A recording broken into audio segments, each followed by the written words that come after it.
Listen, we welcome everyone here, all of our councils here, and we appreciate your attendance. We did have a couple of sessions. Our work session at 6:30 p.m. is always open to the public, and that is always registered as an open meeting. And now we're to Bountiful City Council meeting, 7 p.m. regular session. Thank you for being here, and our staff, and any of those of you who are coming to observe or to speak with public comment. We're glad that you're here. Thank you. We'll start by having a Pledge of Allegiance. And hey, Charles, would you lead us in that? Would you mind? And then let's see. Do we have Chance? Chance Thomas. Good. I'll call on you after. Please, Charles. I'm staying here this time. I pledge allegiance to the flag of the United States of America and to the republic for which it stands, one nation, under God, indivisible, with liberty and justice for all. Thank you, Charles. We have with us Chance Thomas, who is on the High Council of the Bountiful Central Stake, and he is here to offer a prayer for us tonight. Please. Thank you, Chance. Please.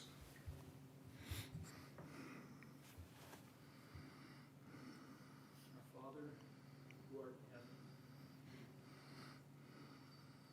it's an honor for me to stand here representing many people of faith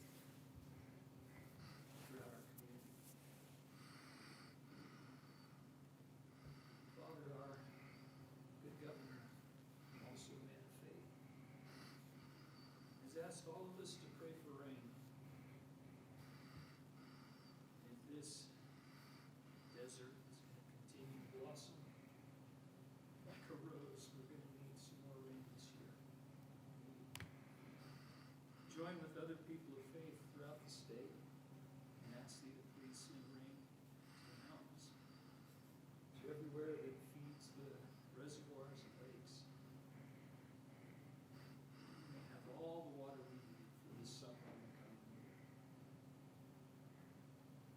Now I turn my attention to the business of this evening and pray for the mayor, for each member of the council, and for everyone in attendance, for the spirit of cooperation and honesty and integrity, compromise and good common sense will prevail in everyone's mind and heart.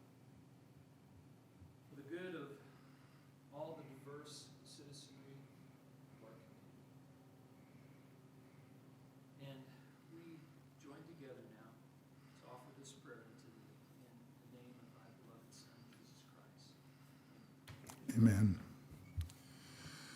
Thank you, Chance. That was a beautiful prayer and one that we can easily sustain you on. Thank you. Appreciate it. So now it is time for public comment. This is a time when we have 10 minutes given to the public to come forth, and we give you 2 minutes, up to 2 minutes per person. And please give your name and where you live, and we'll turn the time over to the public. Anybody that wants to come to the podium. Oh, dang it. Oh, good.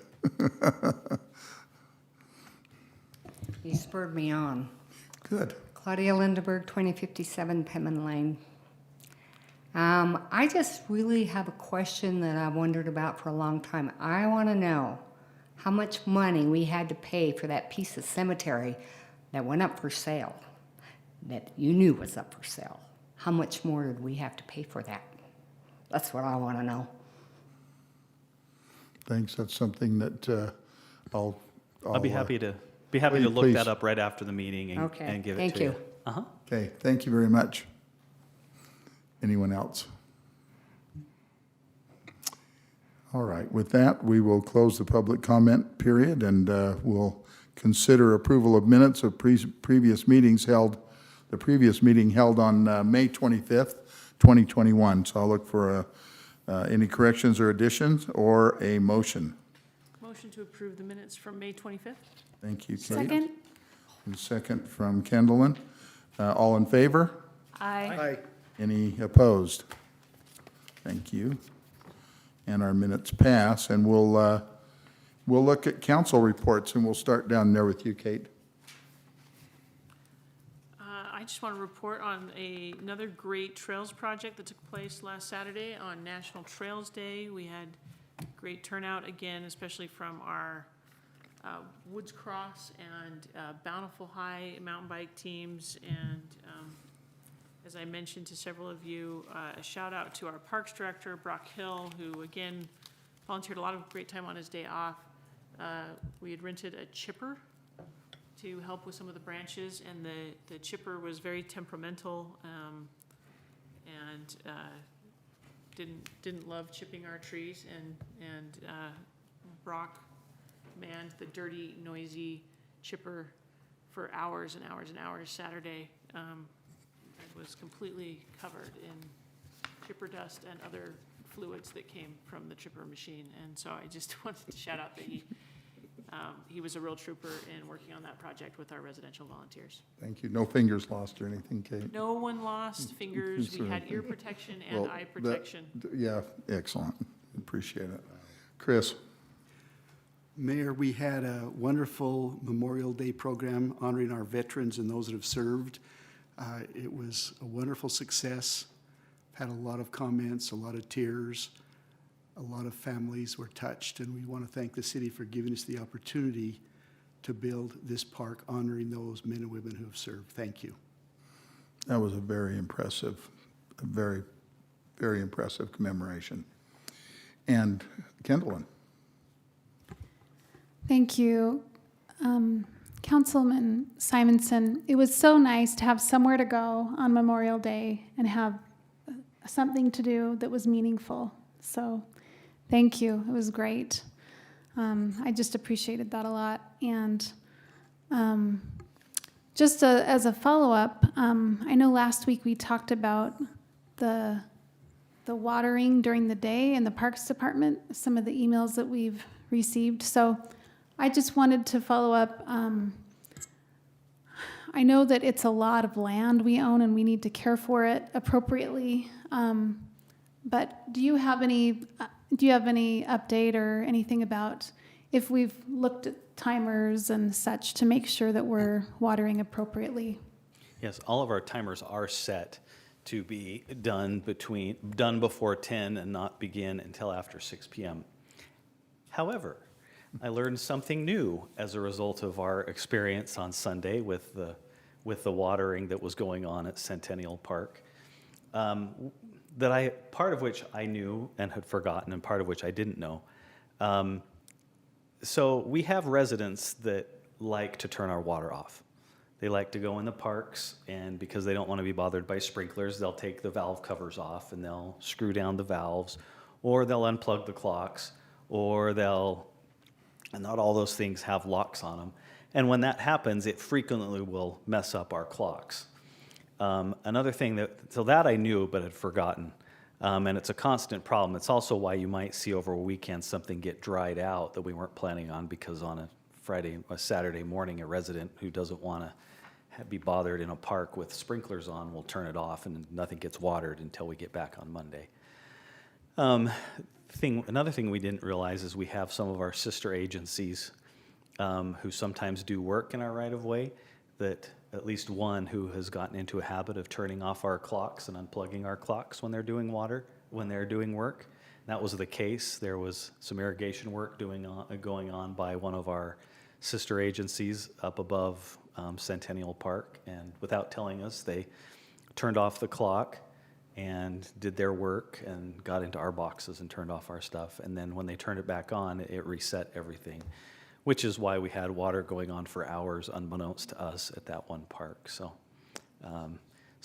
we try desperately, and sometimes things like that happen that we just have to respond to. So I think a good message is, if people see things, just give us a call. We'll respond. So. Thank you. Anything else, Kendall? Okay, thank you. And now I know why my wife, she turns off our system too, so I'll make sure that she turns it back on now, or turns it off at the appropriate time. Millie? I have nothing to report. We have one of our BCYC members who will kind of share an update for us later on, so I'll let Good. him do that. Excellent. Richard? Mayor, I'd like to ask for a personal privilege on the cemetery property so I can recite some things about the purchase of that property with Gary's correction to any faults in the narrative. Please. And then I've got a couple other items. So concerning that cemetery property, there are several of us on the council at the time, including myself and Fred Moss and others who went and visited with the East family about the purchase of the property. And the Easts were and probably continue to be very unhappy with the city based on some previous relationship. We asked for a right of first refusal on the property. I don't know if they ever granted that or not, but they eventually came back to the city when it became available and they decided to sell. They came back with an asking price on the property that was about 50% higher than its appraised value.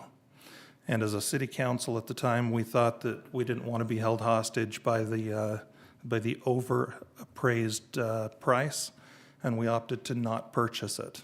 And as a piece of bare ground, it wasn't worth going to Bountiful voters and saying, we think you should be okay with us spending 150% of what the property should be worth in order to acquire that piece of property. Subsequently, the property was sold to a developer who divided it into lots, and then all of a sudden its market value became a lot higher. And so the city was able to purchase it. I don't know what the eye rolling is, but the property was never available to the city at market rate. So that's the story about the cemetery property. We paid more for it in the end than we would have liked to have paid for it at the start, but we weren't comfortable paying a significantly higher price than appraised value for the property. So there's that. Anything amiss there? Okay, thanks. Mayor, concerning the rec district's ask of us for additional park property, I just have an ongoing concern that I want to express again today, that Bountiful City allowed, and when I say allowed the rec center to be built, I know that we benefit from it being here. But we gave up park property, not ownership of it, but use of it for maybe 100 years without any cost to any of the other cities involved in the rec district. And now the city is being asked to increase property taxes to buy property in another city to do the same thing that was done here. And I think it would be a great thing for one of the other cities that wants to host that facility to find some property, including maybe even in one of their parks, and to do the same thing we did, step up and reduce the costs for all the residents of the district by allowing that property to be used without cost, and certainly not encroaching on more of our property before another city steps up and offers any. So just a position I wanted to reiterate. I appreciate that we have the property. I'm glad we have the rec center on that property. I'm not really keen on increasing their footprint on our park without other cities stepping up and doing the same for the residents and the members of that rec district. Thank you for that. Additionally, I'd love it, Gary, if you could go over our DEER program or DEER plan. So, Richard, just in Yes. one response to that Please. is that we are currently in a contract position with a firm that is looking right now, and we planned always on doing that, at properties in all of the other 4 areas that represent the rec district. So, and all of those properties are looked at outside of Bountiful. Sure. Yeah, so it's just a beginning, Richard. I think that there's not one on the rec board that doesn't feel similarly to you in as far as somebody stepping up and doing some of the things that we already committed to in the past. I think that's really important. we're just not there yet to see where we're headed. I think that there'll be more questions and hopefully more answers about the large outdoor pool that they've talked about, and I think that's one of your concerns, and we'll get there. Super. Okay, I think we expect to give you answers that are reasonable. Thanks. If it's okay, I'd like to ask Chief Beeler to maybe come up and provide for me what I hoped to provide for Richard, which was a correction if I'm wrong in anything. This is the deer discussion, right? Yeah. So this, relative to deer. So I think as you're all aware, DWR has responsibility for the deer in the state. We can't do anything with deer without their approval. And they had given us permission to put together a deer plan, and we thought we had a clear understanding about that if they identified the areas and the locations, that we could then dispose of the deer as we needed to. In the last meeting that the chief had with DWR, they explained that we have to process all of the meat for any deer that we take inside the city limits. What that means is we either need to find volunteers who will come and we have to arrange for volunteers that will be there at the same time we trap the meat, because there's only you have about an hour to dress a deer and take the meat. So we have to every time we trap deer, we're going to have to find volunteers to come and take the meat and the deer and dress them and take care of them. Or for any that we can't do that, we've got to take them to the nearest location that will take care of the deer, which is in Ogden, and pay the cost to have the meat prepared so we can donate it. All of that just is going to add to the cost and complexity of the program, as well as the considerable amount of staff time, not only in arranging the property owners where we'll put the traps, but also placing the traps, baiting the traps, checking the traps, euthanizing the deer, and then calling a list of potential volunteers who would come and be willing to meet us at those times, take the deer, clean them, and then again, if we happen to have people not show up, then take whatever staff time we need to drive up to Ogden and do it, and then whatever we need to do. So we're concerned about that. Our plan, and DWR said we need to hold another public hearing to approve the plan. If we're going to begin in August, which is the first date they'll let us start, we really need to have you take action on a deer plan at the first meeting in July. Was the plan, is that right, Chief? July 13th. And so we're concerned. We're concerned about the complexity. We're concerned about not being able to meet residents' expectations. We're concerned about the cost. And I think there was a question about whether or not there were more things that we could do. I think that's what the status of the program right now. So. So, is it possible, since we're sort of in a place of uncertainty, to have a public hearing where we ask for ideas, but we don't actually have to make a decision that night, just so we can revisit what options exist and what there might be, what possibilities might be? Well, the options are done. We don't have any more options. Well, I mean, we have the option of having volunteers come, and so maybe a public hearing would offer, insight as to whether that's really realistic. If people are coming to the public hearing saying, yes, sign me up, I want to do that. It just might be enlightening to hear from the public about it.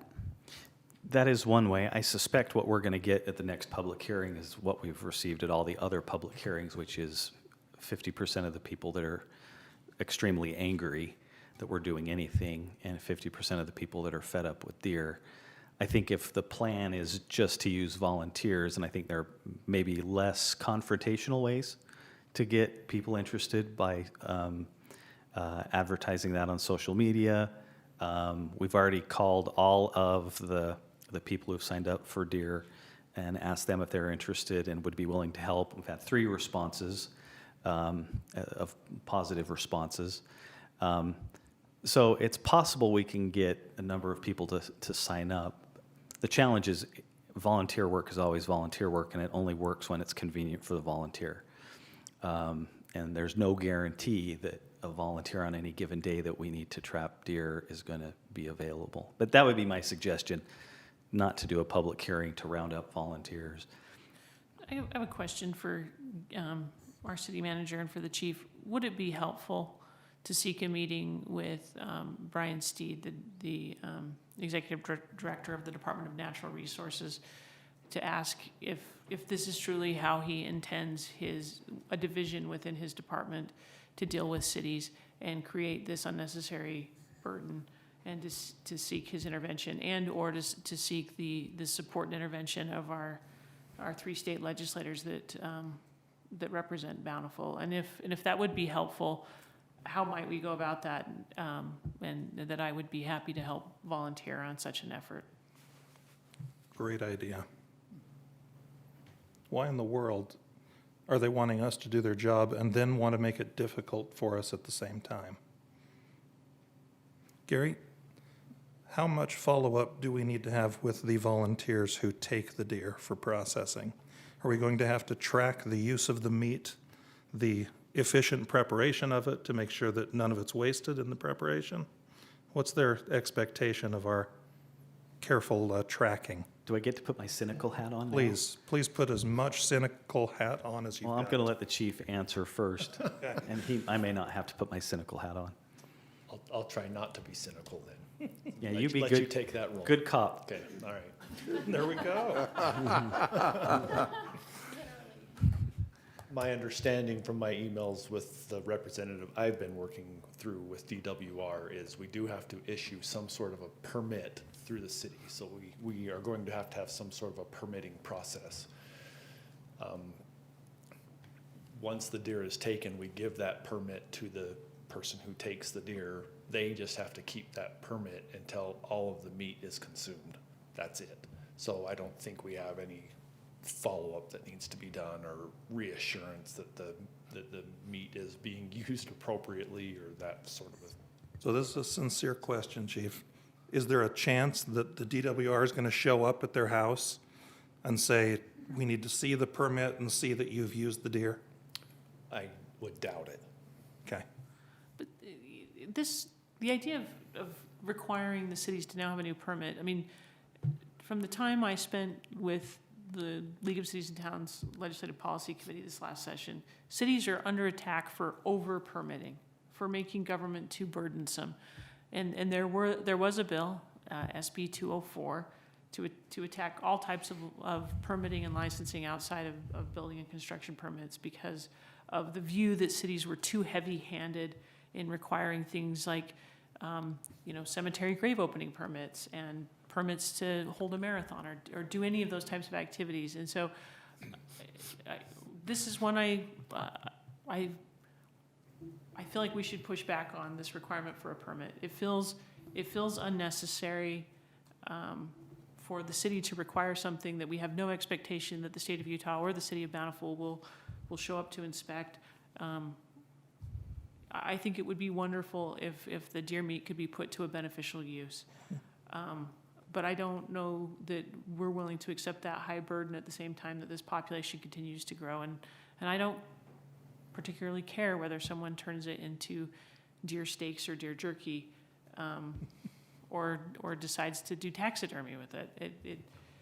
It just seems like it's an incredibly burdensome level, and my preference would be to push back on the state requiring something that feels extreme. And I guess my other question to the chief would be, for the cities that had prior adopted an archery hunt, is this an expectation they're placing on those cities?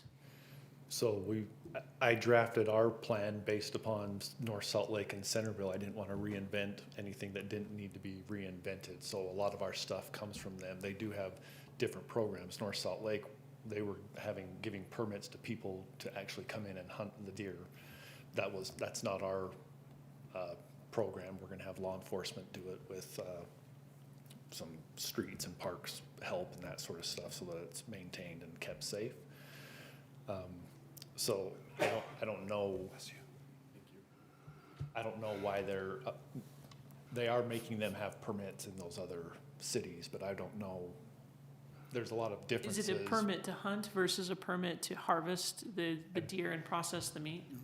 I would guess that it's a permit to hunt, not one to keep the meat. But that could be one and the same for somebody who is hunting. That could just be part of the same concept of you have a permit to hunt, therefore this same permit gives you the ability to harvest the meat. I just know I've been frustrated in this process, and I'm sure that you who have been through this and already had public hearings and that sort of stuff and have already heard from the public are twice as frustrated as I am on some of the changes. We thought we were in a good place at one time when we were meeting with DWR. We thought that we had an agreement and stuff until the plans were submitted to them several months ago, knowing that August 1st was going to be the date that was available to us to start. There is some time crunch in this to have to make some decisions, because not only is it the August 1st first starting date, but depending on where you are and the levels of the city, depends on when that date stops. So from Bountiful Boulevard,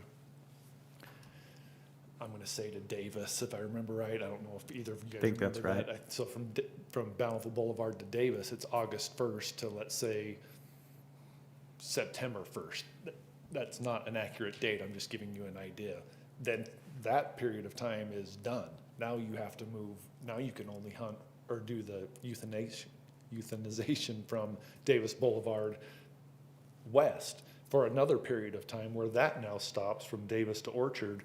So to take advantage of our higher elevations where it's still a problem in some of those areas, yeah, we have a limited time frame to be able to do that. So that's an annual, like every year they're saying this is when it's acceptable. Correct. And only in these, they're the ones who came up with those designations, Davis Boulevard to Bountiful Boulevard. It was more restrictive the first time we met with them, and then we provided a map.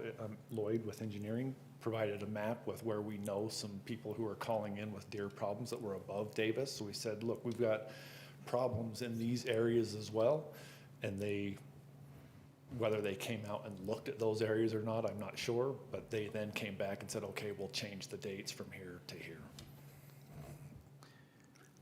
I am biting my tongue so hard it hurts. I'm trying to keep my composure. These rules that DWR are throwing at us are ridiculous. Amen. Today I spent my morning fixing a fence that a deer knocked down, and she came up and we were eating my wife's flowers as I was fixing the fence. We had a nice little conversation. The deer have become such a problem in our neighborhoods that is the number one phone call that I get, is what are you going to do about the deer? They're over the top. The herds are there. The buck is there. I was chased during rut by one of the biggest bucks I've ever seen. And I was so happy that I was able to get away from him and lock myself in my fence in my garden. Now, if that had been a grandchild of mine, and he had been speared by that buck, I'll tell you, all hell would have broken loose. We cannot allow this. This is ridiculous. Those deer belong to the state. They're not ours. We don't own those deer. And what gives the right for them to say that the deer can come into my property, eat my wife's flowers, and walk out and be fine? Now, a neighbor dog came into our property and grabbed one of my chickens. Well, I chased him down. I got the chicken out of his mouth. And the neighbor was so apologetic, was willing to pay the vet to fix my dog, fix my chicken that his dog ate. Now, why can't the state then step up and pay for the damage that these deer are doing in our yards? It's not my deer. And they're multiplying. We're getting more problems. And I think this rule about finding someone that will take the deer meat, have it processed, and put it in their fridge. Deer meat doesn't taste like elk or moose. I've had deer meat, and I wouldn't eat deer meat again in my life. I don't know who would want to eat deer meat, quite frankly, that's a hunter. So I think that the DWR and the state, we need to go to them and say, look, this is a problem that you've created. You've got to handle it. We can eliminate the deer, but you're going to have to dispose of them. It is your problem. They are your deer. And I think we need to stand up and push back. I think some of those things, just real quick, even to Kate's point about meeting with DWR, that seems to me is going to be a process that is not going to be able to take advantage of anything that happens on August 1st or this particular season. And I know that that's been part of the frustration before, because we get some of these same phone calls, is the council has already had a vote last year, and I think it was August, that you guys voted 5-0 on doing this. However, we didn't know of the time frame, and we didn't know we had to have a plan, and therefore what the public expected from your guys' vote last year didn't happen. And I think that some of our neighbors are frustrated with that. That's the sentiment that I have received when I've taken phone calls about why hasn't anything happened now. There was already action taken on it previously. That's the reason why. Well, whether or not we can get something done by August 1st, I mean, it's worth a shot, right? Like, we should talk to DC, we should talk to DWR, we should talk to our state representatives. I mean, it's a good step. We have to take that step, and then we'll see. You know, maybe there is some other kind of solution we can find, some other kind of compromise we can find, whether it's by August 1st or not. But if we schedule something, if we try to set something up soon, you know, perhaps in June, perhaps maybe July, but, you know, I don't know. Does anybody else have any other ideas about ways to move forward? I've got, first of all, I agree with you, Councilwoman Harris. I think that the city, or officially, we need to be moving forward to implementing this plan. So if that means the meeting on July 13th or whatever the date was, let's do that. Hold the hearing, reapprove the policy or whatever we need to do. And I'd like to ask if it would be possible for Councilmember Bradshaw to go to her contacts on behalf of the city and find out what the appetite is for maybe some movement on their part, aside from our official actions here as a city. Would you be willing? May I make a suggestion Please. along those lines? I mean, I understand you have a personal contact, you know Brian, correct? So that's always really helpful. I might suggest that if you can, you set up a meeting that involves the chief and maybe me because of our history with the program. If you think that would be an appropriate avenue, and I don't know if anyone else wants to join, probably ought to be a smaller group, but I think that makes a lot of sense. I think we could hopefully, unless, Kate, you feel like there's a different strategy. No, I think that is the strategy I would suggest, is that from our staff side with the chief, that and you know, if there's another council member, the mayor that wants to attend, I think it makes sense. I think sometimes there's a different tone that can be conveyed from an elected official that is there to represent the frustration of their residents. Since we have the chief here, you know, we'll continue with our good cop, bad cop analogies. And I think in this respect, I think it is incumbent upon the elected officials who voted with a unanimous decision representing the people of Bountiful to convey our absolute frustration to our elected officials and further up the food chain at the Department of Natural Resources with the way that DWR is handling this. And so I would be happy to undertake the assignment, and I am very happy to have you know, the professional staff side represented who have done the negotiations, and then any help on the bad cop side conveying the outrage is also welcome. I would suggest the three. The more you get, the more, Yeah. the more it's going to be. I sure think that would be a great second front that we could be approaching this issue on. Yeah. I don't want to get too morbid, but If their policy was to change, what is our landfill policy concerning taking animal carcasses? How many carcasses are on the freeway now that just rot for they? months?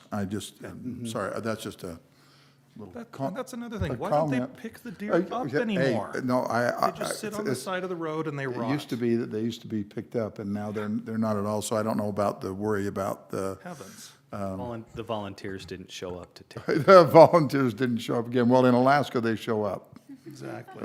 They do. The roadkill coordinator is always there, so You know, Mayor, I'm used to that.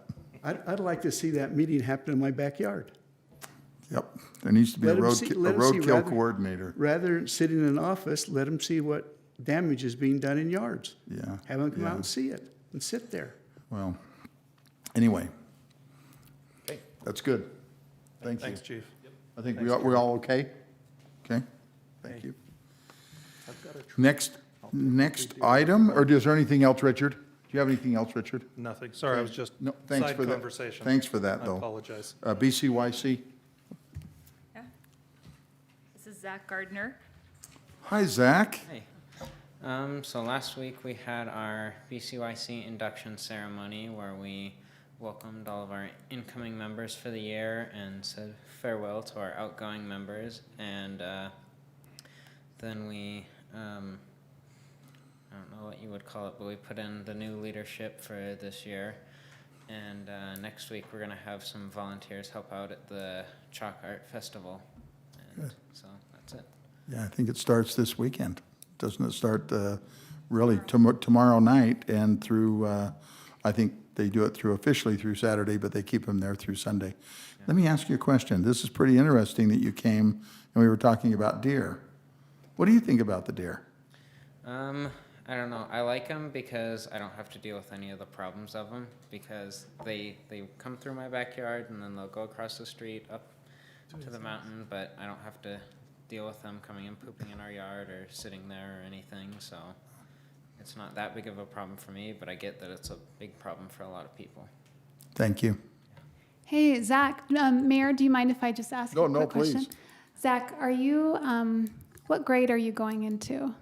I'm going to be a senior, so 12th. Okay, well, Millie is lucky to now be over BCYC, and when I used to have that job, Zach was a 9th grader, and so I just think it's so cool that you've been with BCYC now for 4 years, now in the leadership, and I just want to thank you for your 4 years with us. That's amazing. You're welcome. Thanks, Zach, for being here. We really appreciate it. You don't have to stay till the end if you don't want to, but if you're trying to get a merit badge or something, you're welcome to stay. Although we don't do merit badges anymore. All right. So we will consider approval of expenditures greater than $1,000 paid May 17th and 24th, 2021, and the financial April 2021 financial report. Mayor, I move that we approve the expenditures greater than $1,000 paid May 17th, the 17th and the 24th of 2021, and the April 2021 financial report.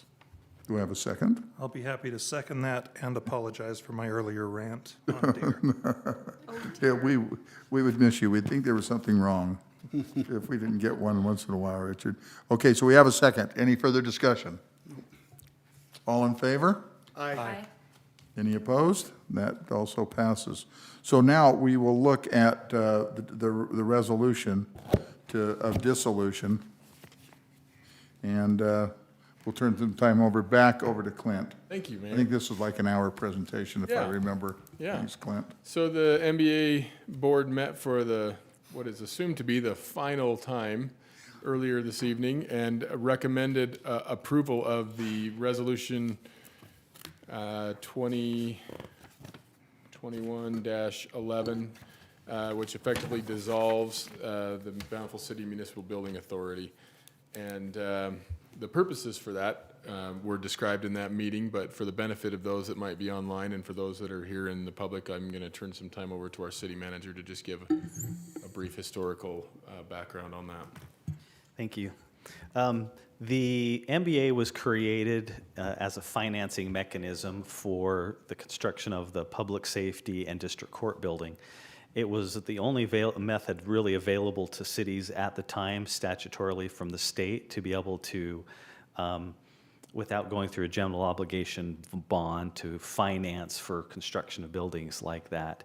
The obligations have all been paid off and have been for some period of time, and more importantly, the state changed the law in about 2000, which allowed cities to issue debt called excise tax debt, or basically sales tax debt, where we could secure our bonds by pledging our sales tax as opposed to lease revenue through the municipal building authority. So we as staff can't foresee any need for the MBA going on to the future.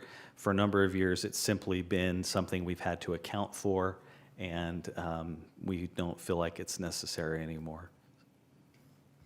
Thank you. Clint, anything else? Can we go forward? Yep, you can go forward. Okay, good. Mayor, I'd be happy to make a motion on the dissolution resolution number 2021-11, that we approve it. Second? Good, that's Millie. And any further discussion? All in favor? Aye. Aye. Any opposed?